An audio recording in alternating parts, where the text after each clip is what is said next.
Tak dobrý den, můžu vás poprosit o vaše jméno, jaký obce nebo z jaký firmy jste? Jsem Libor Novák, místní obci, což je Dolní Běna, pracuji jako obecní údržbář. Vím, že máte stroj od značky Barbieri, můžete mi k tomu něco říct, nebo jak jste s ním spokojeni? Tak stroj od značky Barbieri nebo nám obec koupila před 3 lety. Maximální spokojenost jak taky povahovou dostupností, tak vlastně s prací, kterou jsem vykonávám, jakýkoliv problém servisů.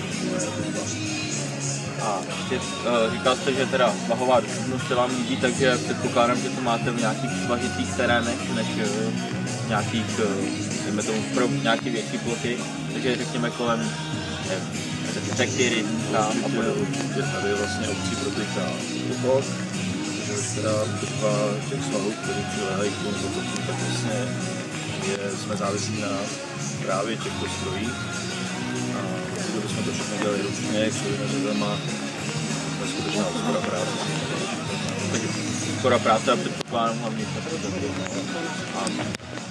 a ještě poslední věc teda, koupil jste je, nebo ten stroj jste koupil od firmy Malcolm, můžete něco jenom říct, jak jste spokojení spíš s jejich servisem a nějakou zpětnou vazbu na tuto cestu? Můžu, koupil to obec vlastně od firmy Malcolm a ta spolupráce s ní od samého začátku. To bylo nově, jak jsem říkal, už servis, náhradní díly a tak dále.